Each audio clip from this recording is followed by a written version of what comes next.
एकाच घरातील दोन मुलं, एक भाऊ एक बहीण, वय 25. बहिणीचे केस अजूनही दाट आहेत, पण भावाचं कपाळ दरवर्षी मोठं होत चाललंय. दोघांनाही आई वडिलांकडून जीन्स मिळाले, पण शिक्षा फक्त भावालाच का?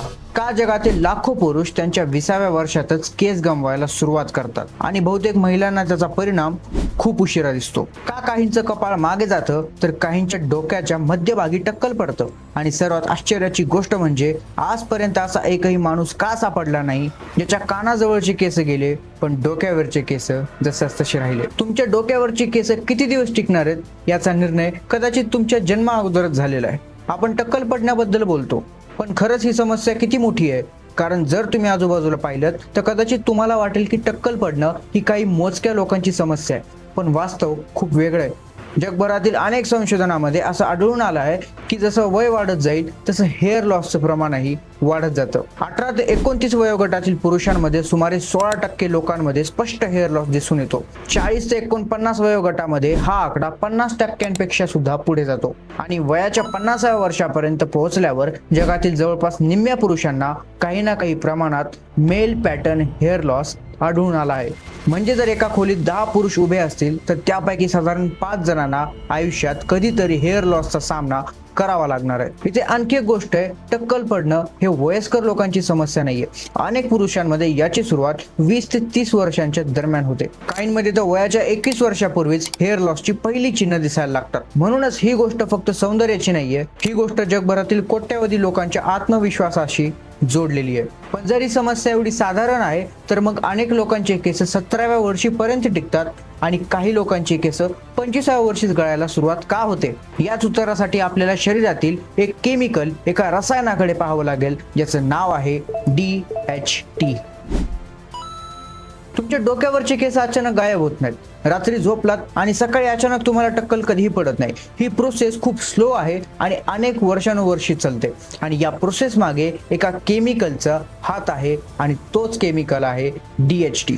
आणि हाच DHT म्हणजे डिहायड्रो टेस्टोस्टेरॉन. हे नाव ऐकायला जरी अवघड वाटत असलं तरी जवळपास सर्व पुरुषांमध्ये हे केमिकल नॅचरली तयार होत असतं. खरं तर DHT हा बाहेरून आलेला शत्रू नाहीये, तो तुमच्या स्वतःच्या शरीरात तयार होतो. जेव्हा टेस्टोस्टेरॉन नावाचा हॉर्मोन एका विशिष्ट एन्झाईमच्या संपर्कात येतं तेव्हा त्याचं रूपांतर DHT मध्ये होतं. आणि इथपर्यंत सर्व काही नॉर्मल आहे, कारण DHT हा हार्मफुल नाहीच आहे. तो ॲडल्टहुड मध्ये मुलांच्या शरीरामध्ये डेव्हलपमेंटचं काम करतो. पण खरी समस्या तेव्हा चालू होते जेव्हा हाच DHT आपल्या डोक्यावरील केसांच्या हेअर फॉलिकल्स मध्ये जाऊन पोहोचतो. कल्पना करा, तुमच्या डोक्यावर लाखो लहान फॅक्टरीज आहेत आणि प्रत्येक फॅक्टरी एक केस तयार करते. या फॅक्टरीजला आपण हेअर फॉलिकल्स म्हणतो.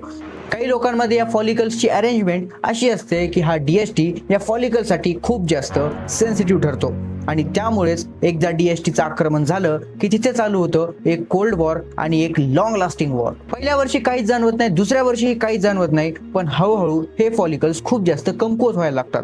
पूर्वी जाड दिसणारा केस आता थोडा पातळ निघू लागतो.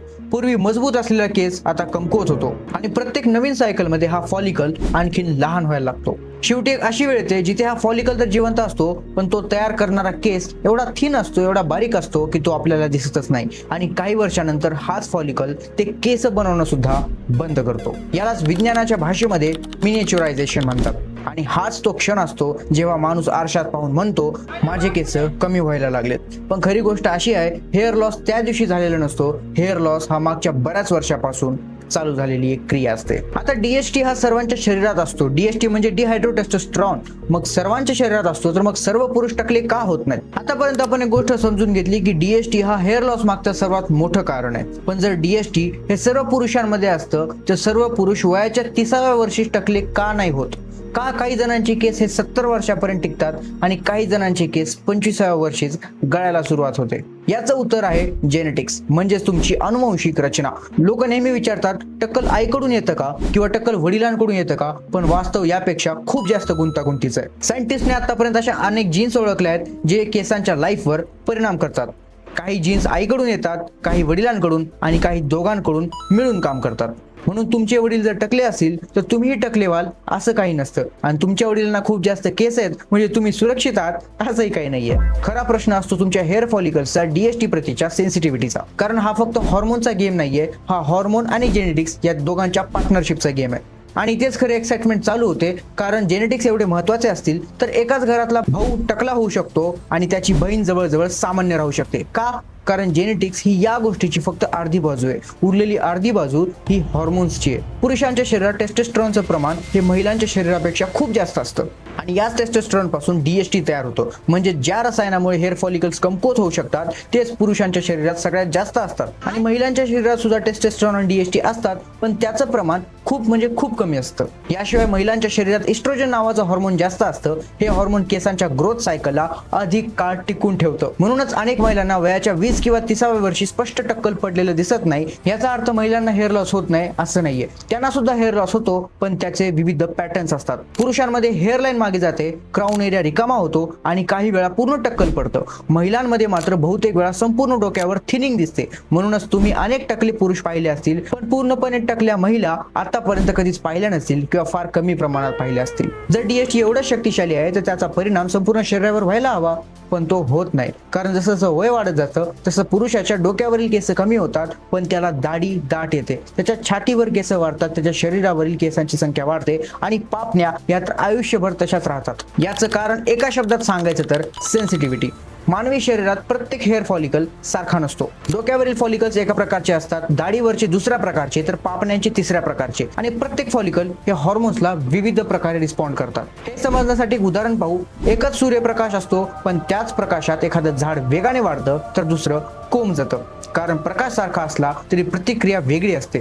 डीएसटीचंही तसंच आहे. डोक्यावरच्या भागातील फॉलिकल्ससाठी डीएसटी हा हळूहळू नुकसान करणारा घटक असू शकतो, पण दाढीच्या फॉलिकल्ससाठी तो वाढीचा सिग्नल असतो. म्हणूनच अनेक पुरुषांना एक विचित्र अनुभव येतो की डोक्यावरचे केस जात आहेत, पण माझी दाढी हे खूप दाट येत आहे.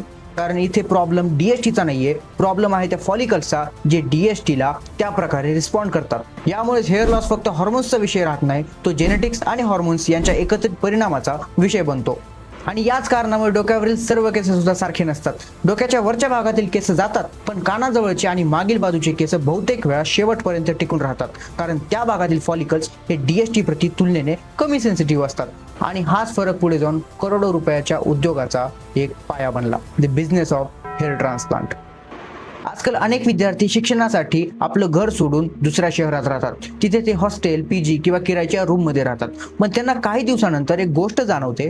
त्यांच्या उशावर जास्त केस दिसायला लागतात, आंघोळीनंतर ड्रेन मध्ये केस दिसतात, कंगव्यामध्ये केस वाढल्यासारखे वाटतात आणि मग एक निष्कर्ष काढला जातो की या पाण्याने माझ्या केसाची वाट लावली. पण खरंच असं असतं का? उत्तर थोडं गुंतागुंतीचं आहे, पण जर तुमच्या फॉलिकलमध्ये डीएसटी सेन्सिटिव्हिटी असेल तर तुमच्या हेअर लॉसचं मुख्य कारण हॉस्टेलचं पाणी नसतं. कारण मेल पॅटर्न बॅल्डनेस ही फॉलिकलच्या आत चालणारी प्रक्रिया आहे, ती बादलीतून येणाऱ्या पाण्यातून चालू होत नाही. मग याचा अर्थ पाण्याचा काहीच परिणाम नाही असंही नाहीये. काही भागांमध्ये बोरवेलच्या पाण्यात मिनरल्सचे प्रमाण खूप जास्त असू शकतात. याला हार्ड वॉटर म्हणतात. अशा पाण्यामुळे केस कोरडे पडू शकतात, राठ होऊ शकतात, सहज तुटू शकतात आणि त्यामुळे लोकांना वाटू शकतं की या पाण्यामुळे त्यांचे केस खूप जास्त प्रमाणात गळत आहेत. डॅन्ड्रफचा, शॅम्पूचा किंवा साबणाचा सुद्धा असाच काही रोल आहे. त्यामुळे आपले केस ड्राय होतात, स्कॅल्पमध्ये इरिटेशन होते, रट होतात आणि त्यामुळे केस तुटण्याची संख्या अचानक वाढते. पण त्याचा अर्थ असा नाहीये या गोष्टींमुळे आपला हेअर लॉस होतोय. आता जर आपण कन्क्लुजन कडे आलो तर आपल्याला एक कळतं की डीएसटी हा ओरिजिनल विलनच नाहीये. कारण ज्या डीएसटी मुळे पुरुषांमध्ये दाढी वाढते, आवाज जाड होतो आणि शरीर विकसित होतं, म्हणजेच ज्या हॉर्मोनमुळे काही पुरुषांमध्ये केस कमी होतात, त्याच हॉर्मोनने त्यांना पुरुष बनवण्याची महत्वाची भूमिका बजावलेली असते.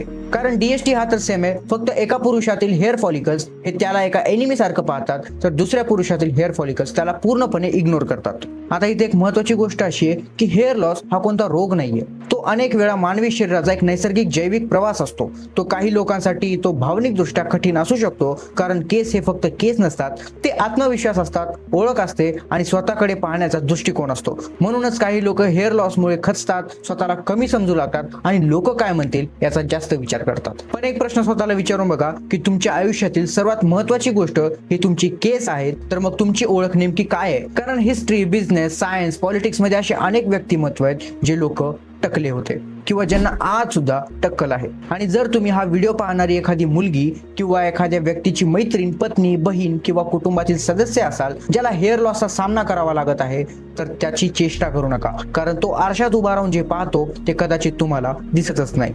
आणि जर तुम्ही हेअर लॉसचा सामना करत असाल तर एक गोष्ट लक्षात ठेवा, तुमच्या डोक्यावर किती केस आहेत याला काहीच महत्त्व नाहीये. तुमच्या डोक्यावर काय आहे हे गरजेचं नाहीये, गरजेचं हे आहे की तुमच्या डोक्यात काय चाललंय. आणि कदाचित हीच या गोष्टीतील सर्वात महत्त्वाची गोष्ट आहे. बाकी व्हिडिओ आवडले असल्यास लाईक करा, शेअर करा. चॅनलवर नवीन असाल तर सबस्क्राईब करायला विसरू नका. रामकृष्ण हरी.